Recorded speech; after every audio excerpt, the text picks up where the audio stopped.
Hello everyone, in today's video we're going to be taking a look at how you can adjust your control sensitivity to make it easier or harder to fly helicopters. Let's get started. So today we have the Robinson R-22. This is an excellent little helicopter. I've always joked, if you can get used to flying this thing, like there will be no helicopter that can challenge you, honestly. All other helicopters that I fly kind of feel like it's like going through gel once you've been getting used to flying this thing. But one of the challenging things, of course, is actually flying it. Now, one of the things we always struggle with helicopters is with controls.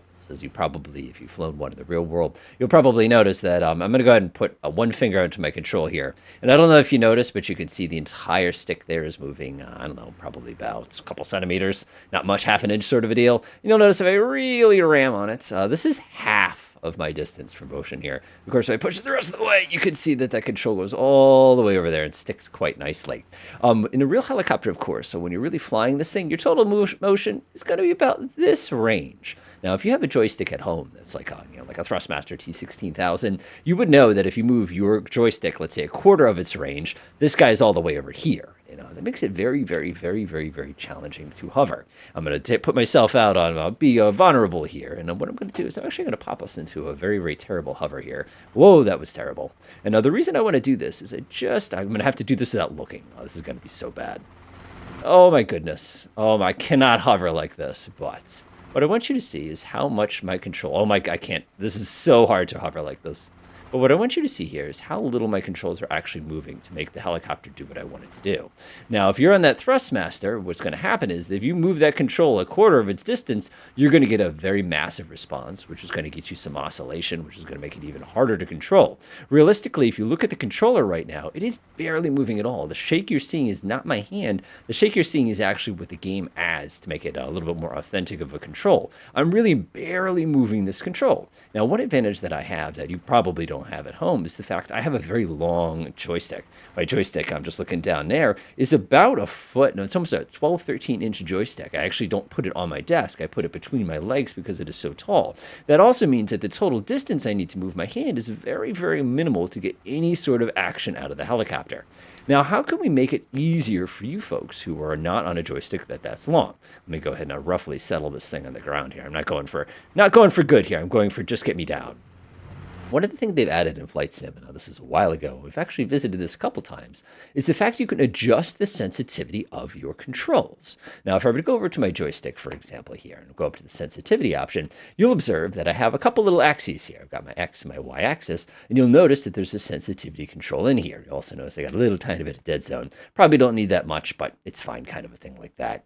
But one of the things you're going to notice here is the fact that I can adjust the curve at which my helicopter responds. So, for example, if I'm going to go ahead and pull my sensitivity out. Let's go ahead. I want to pull it to -50, and I'm going to pull it to -50. What I'm essentially going to be doing here is I'm going to be having half the response that I had before.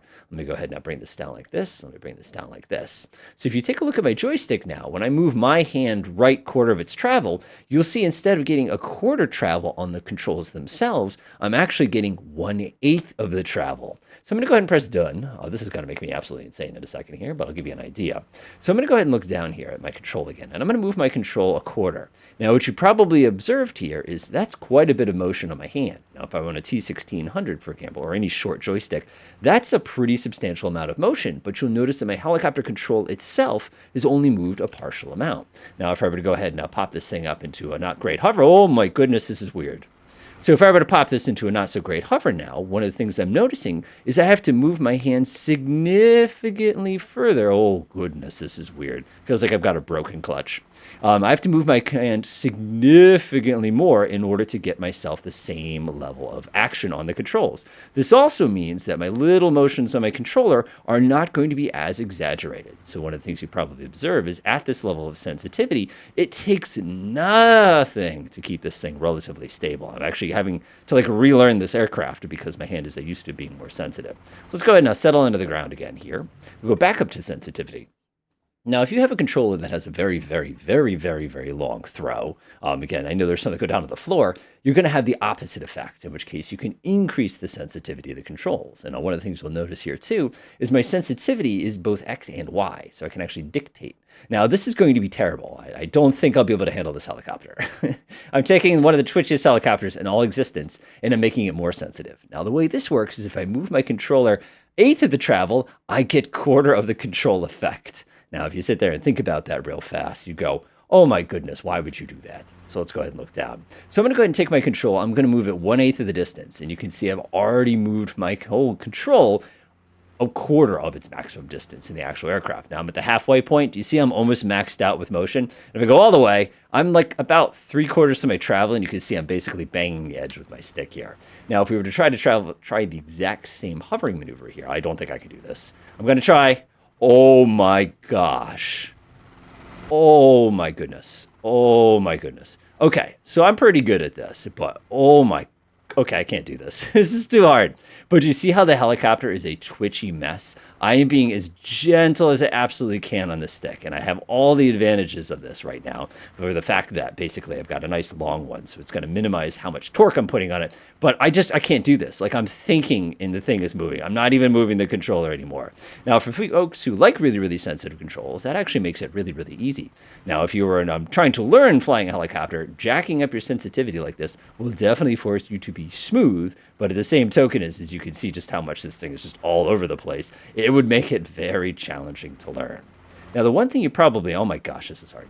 The one thing you probably noticed, again, we're just sinking here, we're not doing anything too easy here, is the fact that I've not messed with my pedals. Now, one of the things they've done for us mercifully is they made the pedals relatively insensitive, I think. I don't think unsensitive is a word. Insensitive as far as controls goes. Notice it's actually very easy to keep the nose in the direction you want it to travel. It's actually slightly dampened to make your life a little bit easier. But it is actually possible to adjust how sensitive those are as well. The reason I really, really like to mess with this one is because this is going to give you the ability on aircraft to get that really, really precise rudder control just by increasing its sensitivity. So now that we've returned everything back to normal, this is what my muscle memory should be remembering, kind of a thing like that. It should be a little bit easier of a response here. Yeah? Oh, yeah, there we go. Nice and right into a hover. This would be so bad for this aircraft. And of course, if it was the summertime and I was flying with somebody, this aircraft could not do that. So basically, you just sort of mush in ground effect and you'd run out of power. But you can see, but by manipulating that sensitivity, it makes it that much easier to hold a hover, or that much harder to hold a hover, depending on your control. If you're looking for some magic numbers or something along those lines, if you have a shorter joystick, 25% a sensitivity decrease is probably about what you're going to need to make your life easier. If you have a very, very long and very, very sensitive joystick like I do, you can basically leave it at default unless you're flying a helicopter like a big Chinook or something like that, and you need that extra little bit of get and go for it. But other than that, enjoy.